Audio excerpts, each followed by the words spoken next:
ভারতে বিরোধী দলীয় রাজনীতিতে উত্তেজনা নতুন মাত্রা পেয়েছে।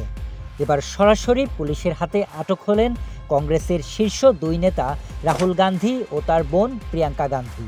এক প্রতিবেদনে এ তথ্য জানিয়েছে ভারতীয় সংবাদ মাধ্যম এনডিটিভি। সোমবার সকালে কংগ্রেস নেতৃত্বাধীন ইন্ডিয়া জোটের নেতারা নির্বাচন কমিশনের কার্যালয়ের উদ্দেশ্যে আন্দোলন শুরু করেন। তাদের অভিযোগ, শাসক দল বিজেপি ও নির্বাচন কমিশন আঁতাত করে ভোটার তালিকা পরিবর্তন ও কারচুপি করছে। এমন অভিযোগের প্রেক্ষিতে সংসদ ভবনের বাইরে শুরু হয় বিক্ষোভ, যা পরে মধ্য দিল্লির রাস্তায় ছড়িয়ে পড়ে। তখন পুলিশ আন্দোলনের নেতৃত্বে থাকা রাহুল গান্ধী, প্রিয়াঙ্কা গান্ধী, শিবসেনা নেতা সঞ্জয় রাউত সহ বেশ কয়েকজন সাংসদকে আটক করেন। বিরোধীদের অভিযোগ, মহারাষ্ট্র ও কর্ণাটক সহ বেশ কয়েকটি রাজ্যে ভোটার তালিকা বদলে দিয়ে বিজেপির জয় নিশ্চিত করা হয়েছে।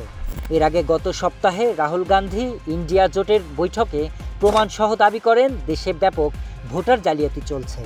সেই সাথে ভোটার তালিকার খসড়া অনলাইনে সার্চযোগ্য আকারে প্রকাশেরও দাবি জানান তিনি।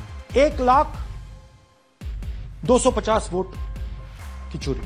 এছাড়া বিহারের ভোটার তালিকা নিয়ে নির্বাচন কমিশনের ঘোষিত বিশেষ নিবিড় সংশোধনী প্রক্রিয়াকে বিরোধীরা বেআইনি ও উদ্দেশ্যমূলক বলে অভিযোগ করেছেন।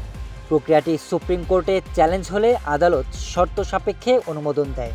শর্ত ছিল কোনো প্রকৃত ভোটার যেন বাদ না যায় এবং ইতোমধ্যে বাদ পড়া প্রায় ৬৫ লাখ ভোটারকে আপিলের সুযোগ দিতে হবে। তবে এসব অভিযোগ অস্বীকার করে নির্বাচন কমিশন জানিয়েছে, তাদের প্রক্রিয়া সম্পূর্ণ স্বচ্ছ এবং সুষ্ঠু নির্বাচন নিশ্চিত করতেই এসব পদক্ষেপ নেওয়া হয়েছে। এ সময় কমিশন রাহুল গান্ধীকে চ্যালেঞ্জ করে বলেছে, তিনি যেন স্বাক্ষরিত হলফনামায় তার অভিযোগের প্রমাণ দেন। এদিকে কংগ্রেস তাদের নেতৃবৃন্দ আটককে গণতন্ত্রের উপর আঘাত হিসেবে আখ্যা দিয়েছেন। তবে প্রশাসন জানিয়েছে, নিরাপত্তা ও জনশৃঙ্খলা বজায় রাখতেই এই পদক্ষেপ নেওয়া হয়েছে। Reality Sharif Rahat, news desk, hello Bangla.